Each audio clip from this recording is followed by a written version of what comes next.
बिस्मिल्लाहिर्रहमानिर्रहीम। अस्सलाम वालेकुम। आप देख रहे हैं अल-एतमाद टीवी और मैं हूं आपकी होस्ट इस्बाबेग। नाज़रीन, आज प्रोग्राम जनरल नॉलेज में हम बात करेंगे यौम दिफा की। जी हाँ, यौम दिफा 1965 6 सितंबर, एक फतह का दिन, एक कुर्बानी का दिन, शहीदों और गाजियों का दिन, जुर्रत और बहादुरी का दिन, एक कामरानी का दिन।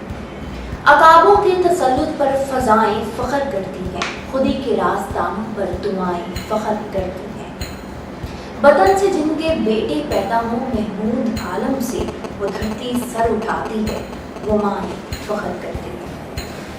नाज़रीन, आज के दिन की याद को मनाते हुए हमें इस तारीख हकीकत को कभी फरामोश नहीं करना चाहिए कि हमारे फौज जवानों ने बहुत कम तादाद में होते हुए दुश्मन के मुकाबले में इस मैदान को सर किया, इस जंग के मैदान को सर किया और शिकस्त फाश किया दुश्मन को और अपनी कामयाबी का झंडा गाड़ा। हमारे शेरदिल जवानों दलेर मुजाहिदों ने, जिनमें गाजी और शहीद दोनों शामिल हैं, जो कारनामे सर अंजाम दिए, वो उनकी जुर्रत, कुर्बानी और पास से इज्जत के जज्बे की अक्कास ही नहीं बल्कि हमारी जंगी तारीख का एक ज़र-ए-नवाब भी है। इस दिन को हर पाकिस्तानी मनाकर कौमी यकजहती का सबूत देता है, ज़बरदस्त मुजाहिरे और जुर्रत और अज़मत के कारनामों की याद भी ताज़ा करता है। नाज़रीन, 6 सितंबर 1965 को सुबह भारत अचानक पाकिस्तान पर हमलावर हुआ और नाश्ते का इरादा रखता था लाहौर के एक मशहूर होटल में। मुसलमानों के हाथों बारहा रुस्वा होने के बावजूद हिंदू कौम को होश न आया और जिस कौम से वो टकरा रहे थे वो नहीं जानते कि वो कौम मिट तो सकती है मगर झुक नहीं सकती है। इस जंग में फौज ने अपना किरदार तो अदा किया ही, साथ ही साथ पूरी कौम जो है वो पेश थी और हमारे फौज भाइयों का साथ दिया। एक जज्बा था, एक हिम्मत थी, एक वलवला था, एक हौसला था कौम और तमाम हमारी पाक फौज में। ये महज हकीकत है कि जंग हथियारों से नहीं जीती जाती। जी हाँ, जंग जीती जाती है हौसलों से और जज्बों से, और यही वजह थी हमारे पाक फौज के जो जवान थे, यही वजह जीत का सबब बनी और जोश में रहे, हौसले में रहे और सच्चे जज्बों के साथ उन्होंने इस मैदान में अपनी कामयाबी का झंडा गाड़ा। चलता है खंजर तो चले मेरी रगों पर, खुदी को बेच कर अपनी में छुप नहीं सकता। मिटने को तो ये दुनिया भी मिट सकती है, लेकिन तारीख के औराक से मैं मिट नहीं सकता। 6 सितंबर को हमने दुश्मन को तौहीन आमेज शिकस्त से गुजार किया और वो किसी को मुंह दिखाने के काबिल भी न था। इस जंग में तमाम अफवाज ने अपने मुल्क पर उठने वाली आंखों को हमेशा के लिए निकाल दिया।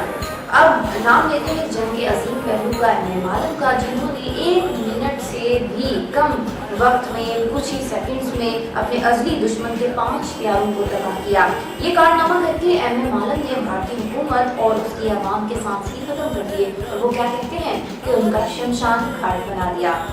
और इसके अलावा और भी नाम है जो मालूम ने ये किरदार अदा किया, कारनामा सर अंजाम दिया। ये रिकॉर्ड आलमी सतह पर कायम हुआ जिसे मुल्क का कोई भी फौजी अभी तक खत्म नहीं कर सका। दूसरी जानिब कुछ और भी नाम है, जैसा कि सरफराज रफ़ीकी, सुहेल चौधरी और इम्तियाज़ भट्टी के जो कारनामे हैं उनको भी किसी सूरत फरामोश नहीं किया जा सकता। लाहौर के दिफा में 3 और 18 बलोच पंजाब रेजिमेंट और बिलखुसूस ईस्ट बंगाल रेजिमेंट ने अहम किरदार अदा किया। 108वीं ब्रिगेड ने साइफन बर्की पुल से बेरिया तक का दिफा इंतहाई दलेरी और जाने कुर्बान करके किया। इस जंग में सबसे मुख्तसर और जामिया तबसरा जंगी अमूर के माहिर टाइम के रिपोर्टर लुइस करार ने लिखा है। उन्होंने लिखा है कि who can defeat nation which knows how to play hide and seek with death। भारतीय जर्नैलों को खुद पर बहुत भरोसा था, लेकिन पाकिस्तानी फौज ने उन्हें दीवानी नहर भी पार ना करने दी और भारतीय जितनी तैयारी से आए थे उनके रहमो गुमान में भी नहीं था कि पाकिस्तानी फौज उतनी ही तेजी के साथ मैदान मार लेगी, मैदान सर कर लेगी। और जो हाल जीटी रोड पर वाक़या लाहौर की तरफ मार्च करते हुए बाटापुर के सामने हिंदुस्तानी 15 डिवीजन का हुआ, वो तारीख का एक हिस्सा है। पाक फौज ने दुश्मन की गाड़ियों और सपा पर हमला किया और जीटी रोड पर तमाम दुश्मन अपनी लाशें और स्टाफ गाड़ियां छोड़कर भाग गए।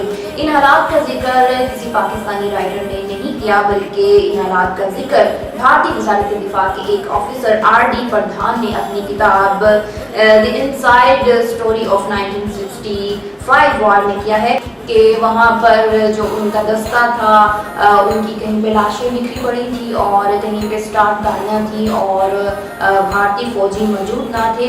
वो ये तबाही देखकर दंग रह गए और क्या करते हैं कि उन्होंने अपने GOC जनरल प्रसाद को गन्ने के खेत में छुपा पाया और कमांडर ने GOC से पूछा कि रैंक और टोपी कहाँ है, तो उसके पास सवाए शर्मिंदगी के कुछ ना था।